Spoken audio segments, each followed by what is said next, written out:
বিপিন বাবুর কারণ সুধা, মেটায় জ্বালা মেটায় ক্ষুধা, মরা মানুষ বাঁচিয়ে তোলে, এই বুঝি তার জাদু। বুঝলি পদা? 1974 সালে রিলিজ হয় শক্তি সামন্ত পরিচালিত ছবি অমানুষ। আজকের আড্ডা অমানুষ ছবিটিকে নিয়ে। আমি তন্ময়, আশা করি আপনারা সকলে ভালো আছেন। তরুণ কুমার নিজের বইতে লিখছেন যে নকশাল আন্দোলনের জেরে যখন ইন্ডাস্ট্রিতে কাজ বন্ধ, উত্তম কুমার তখন নিজের বম্বের বাড়িতে ছিলেন। বসে বসে বোর হতেন, তবে সন্ধেবেলায় জমতো আড্ডা। এইরকমই একটা আড্ডাতে শক্তি সামন্ত অমানুষের প্রস্তাব উত্তম কুমারকে দেন। উত্তম কুমারকে বলেন যে আমি দুটো ছবি তৈরি করছি, একটা অমানুষ, একটা আজনাবি। রাজেশ খান্নাকে আমি দুটোর মধ্যে একটা বেছে নিতে বলি। রাজেশ কিন্তু আজনাবি বেছে নেয়, অমানুষটা রিফিউজ করে। তাই জন্য দাদা আপনাকে অনুরোধ করছি অমানুষ ছবিটিতে অভিনয় করতে। উত্তম কুমারের ছোটি সি মুলাকাত বিরাট ফ্লপ হয়েছিল, তাই ওনার কিন্তু সেলফ ডাউট ছিল কোনো হিন্দি ছবিতে অভিনয় করা নিয়ে। সে কথা উনি শক্তি সামন্তকে বলেন যে আমার তো পুরনো হিন্দি ছবি ফ্লপ হয়েছিল, আমি তো এখানকার ফ্লপ হিরোদের মধ্যে পড়ি, তাহলে আমাকে নিয়ে কেন তুমি ছবি করবে? শক্তি সামন্ত কিন্তু খুব এস্টাবলিশড আর ম্যাচিওর ডিরেক্টর প্রডিউসার ছিলেন। উনি উত্তম কুমারকে আশ্বস্ত করেন সে ব্যবস্থার কথা উনি আগেই ভেবে রেখেছেন। উনি অমানুষ ছবিটি ডাবল ভার্সনে বানাবেন। যদি হিন্দি ছবিটা তেমন না চলে, স্ক্রিপ্টের জোরে আর মহানায়কের অভিনয় আর ক্যারিজমার জোরে বাংলা ছবিটা চলবেই।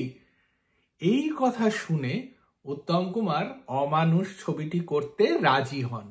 অমানুষের শুটিং হয়েছিল সুন্দরবনের আশেপাশে, আর এই শুটিং এর জন্য দারুণ সেট বসিয়েছিলেন শক্তি সামন্ত।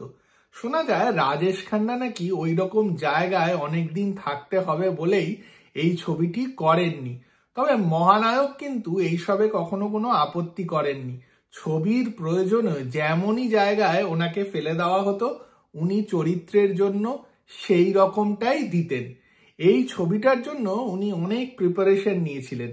ছবিতে দারুণ দারুণ অভিনেতা অভিনেত্রীরা ছিলেন, উত্তম কুমার, শর্মিলা ঠাকুর, উৎপল দত্ত, অনিল চ্যাটার্জি। তরুণ কুমার তার বইতে লিখছেন যে শুটিং এর পর উত্তম কুমার আর উৎপল দত্ত আর শক্তি সামন্তের মধ্যে অনেক আড্ডা জমত। ছবিতে কিন্তু উত্তম কুমারের সঙ্গে প্রত্যেকটা ইম্পর্টেন্ট ক্যারেক্টারের অনেকগুলো করে ডায়লগ ভিত্তিক সিন ছিল।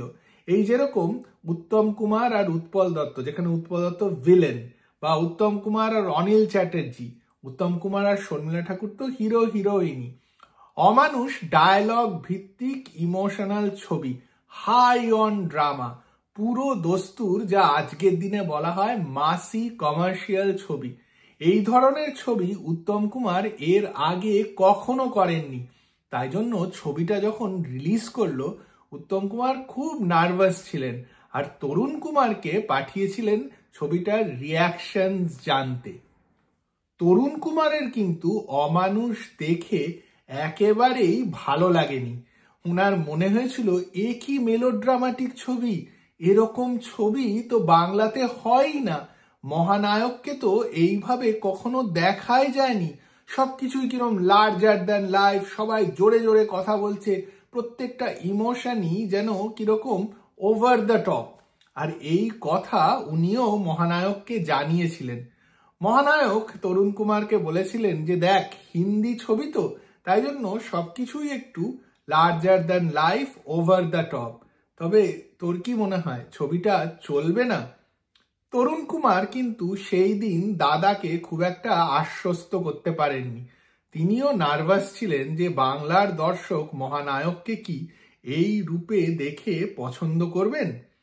তবে অমানুষে শুধু যে স্ক্রিপ্ট আর মহানায়কের অভিনয় তাই ছিল না, অমানুষে ছিল শ্যামল মিত্রর সুর করা গান আর গৌরী প্রসন্ন মজুমদারের লেখা লিরিক্স।